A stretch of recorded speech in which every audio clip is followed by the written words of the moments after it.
Okay, so basically, we're going to talk about period symptoms and hormones and how everything fluctuates when your period is about to come. So, as a teenager, when I started my period, I always had really painful periods. I would cramp really bad. I would throw up. I couldn't move. It was painful. So I started ibuprofen prescribed to me like really early.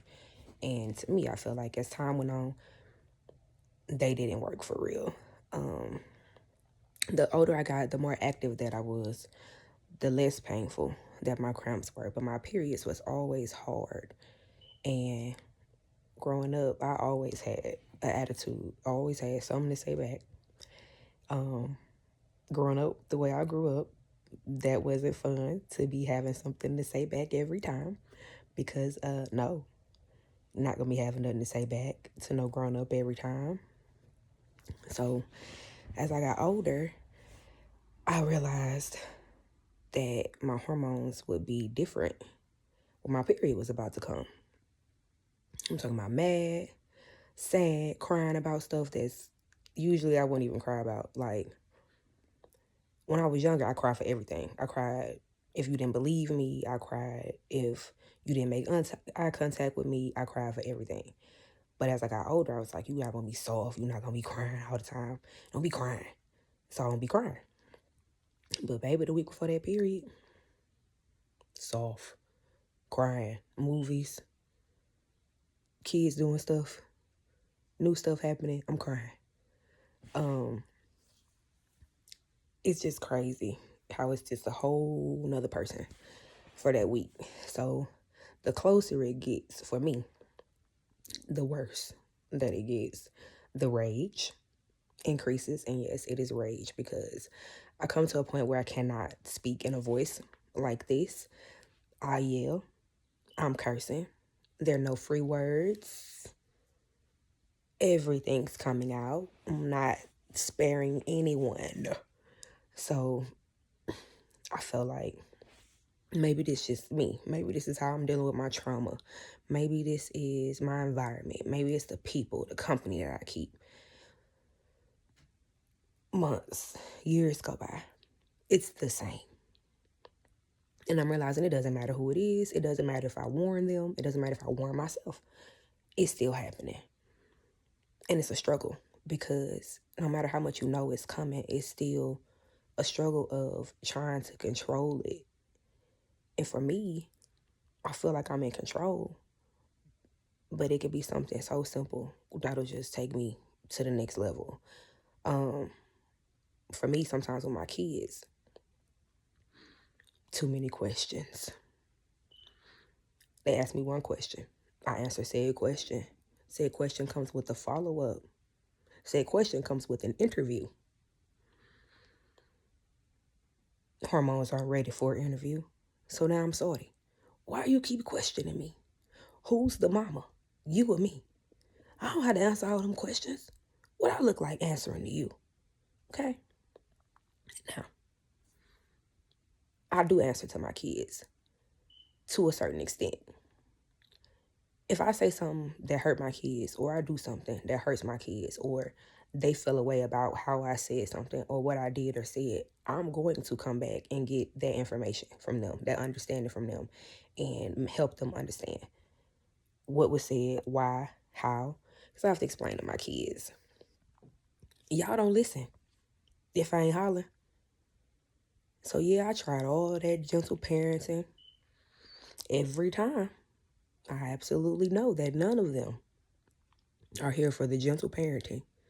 Okay? If the yelling doesn't ensue, it's no progress. So, week before my period, extreme level of escalation for the yelling, for the getting things done. I don't want to see no mess on the floor. If I told you 5 times, times 6 is going up top.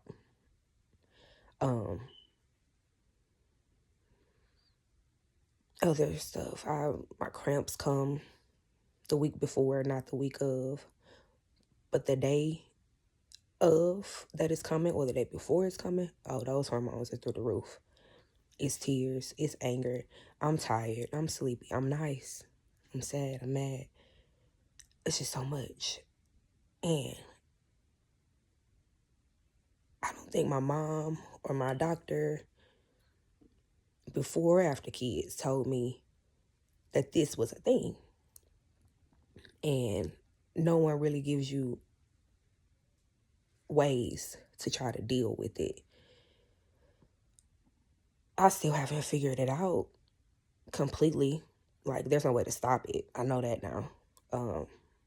But I do know to be aware, to understand myself, to be more patient with myself, to be more patient with my kids, to be more patient with my environment, to step back and take time and not be so quick to just answer or have something to say or be triggered or get myself involved. So that's what I've worked on, and it helps. I will say, since the video I posted on TikTok this week before was a lot less rocky, but definitely noticeable. Me and my kids went shopping yesterday, and one of my daughters is on crutches and in 2 boots because she has hairline fractures on her feet. Yes, both. That in itself is frustrating. She's a child on crutches. We're trying to find closer parking spaces. We're trying to get through traffic, getting her across and me and the other kids across the street. Then we get into the store. If the store doesn't have a riding cart, I can't expect her to crutch it through the entire store to shop. So we have a separate buggy just for her to ride in, like a wheelchair. And then if we're getting more items than we can hold, we have to get a second cart. And I know you all have been present when the kids have pushed the big cart in the store. It can be challenging sometimes. So yesterday I found myself doing a lot of breathing exercises, doing a lot of calming down, and talking nicely, even though I was angry and my kids could see, and you should see the faces when I started talking the calm, nice mad. Is there a problem in the back seat? Do we need to go home and end this trip early? Okay, those are some of the things I have to say calmly, because at this point I'm ready to flip all this car over because y'all tripping. So yeah, if you have methods or some recommendations that may help me or some other girlies, then please drop them in the comments. Feel free